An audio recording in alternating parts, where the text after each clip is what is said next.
It began like a royal fairy tale flipped inside out, a prince and his American bride fleeing the palace walls, arms linked in shared rebellion, eyes gleaming with the promise of freedom, fame, and fortune.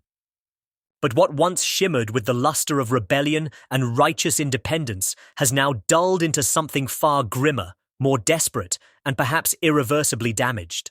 For today, the glittering illusion of Harry and Meghan's post-royal Hollywood dream lies in ruins, fractured beyond repair, following a stunning collapse that few predicted would happen so swiftly, yet many now claim was inevitable. With the final nail in the coffin being the humiliatingly poor performance of Meghan Markle's wine venture under her glitzy lifestyle brand American Riviera Orchard and the unceremonious expiration of their $100 million Netflix deal. What was once touted as a cultural and commercial rebirth now reeks of irrelevance and strategic failure. No one in Hollywood rates them anymore or wants to be around them, a source bluntly admitted, singling Meghan out with withering precision. Especially her. People are bored with them. That devastating diagnosis, once unthinkable when the Sussexes were the talk of every dinner party in LA and every tabloid around the world, now hangs in the air like the scent of scorched ambition, heavy and irreversible. In what might be their most vulnerable chapter yet, Prince Harry and Meghan Markle are allegedly facing a financial reckoning, one that is not only threatening their brand, but their very survival in a city that trades in relevance, star power, and the ever-fleeting illusion of being hot. Once hailed as disruptors who would rewrite the rules of royal tradition and Hollywood narrative alike, the Duke and Duchess of Sussex now find themselves withering under the weight of expectations they helped inflate.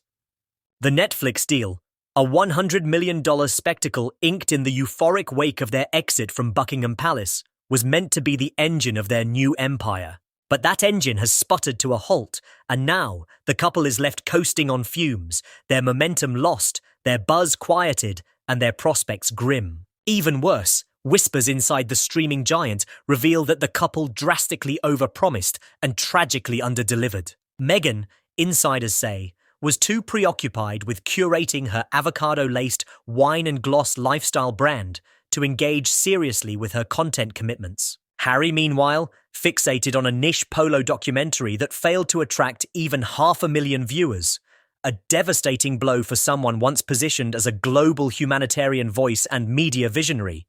Executives who once paraded the couple as a crown jewel now reportedly view them as a cautionary tale, celebrities who mistook public curiosity for long-term value. And the timing couldn't have been worse. Just as Netflix was quietly disengaging from the Sussexes, the streamer inked a prestige-packed deal with none other than King Charles III, Harry's estranged father, for a documentary featuring the monarch's charity work, co-produced by Idris Elba. The message was unmistakable. The crown may have turned its back on the renegade prince and his Hollywood wife, but Hollywood is now happily embracing the monarchy Harry rejected.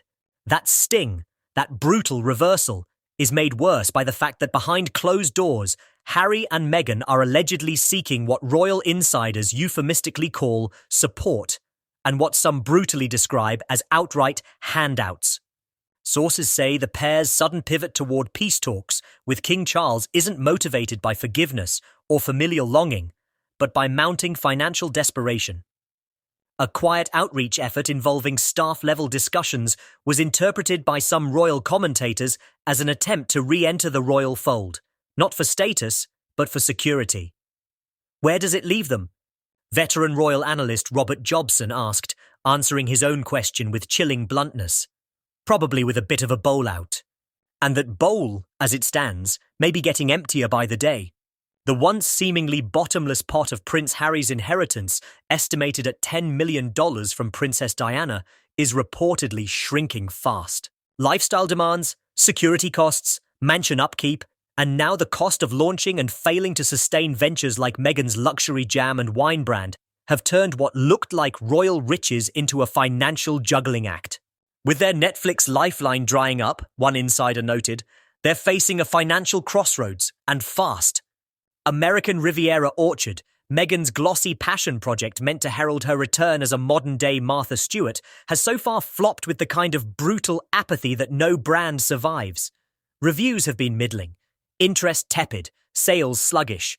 For a brand that required jaw-dropping startup investment and was marketed with the finesse of a Vogue spread, it failed to move even the Instagram masses. And as the sun set on the gilded promises of Montecito, the whispers turned to murmurs, and the murmurs to headlines, and the headlines to a quiet, suffocating void that neither royal lineage nor Hollywood allure could fill, because what was once a global stage, cheering the Sussexes' every word, had grown tired, no longer spellbound by rehearsed vulnerability, curated victimhood, or the faint echoes of a royal feud long past its sell-by date. The silence was not just symbolic, it was damning. Invitations once sent with urgency were now politely rescinded. Calls once answered with enthusiasm were rerouted to assistance, and once deferential executives now whispered cold calculations behind closed doors. Was their association with Meghan and Harry still worth the backlash, the fatigue, the constant storm of criticism and unpredictability? For the first time, it seemed the answer was no. Not because of some grand conspiracy, but because of the most dangerous thing any public figure can encounter: apathy. Meghan, who once walked into Hollywood boardrooms with the confidence of someone who believed she had rewritten history, now found herself met with blank stares, passive nods, and diplomatic avoidance. Even her longtime allies, publicists, brand consultants, image architects, had begun pulling away, not out of spite, but out of sheer exhaustion. They'd defended her through the Oprah interview, through the Cut feature, through the Archetypes podcast's erratic arc, and even through the over-the-top jam jars and cryptic Instagram montages. But now, with dwindling ROI and a brand that had stopped resonating with either progressives or moderates, they were done. The Meghan effect had worn off, and Harry, ever adrift in Meghan's wake,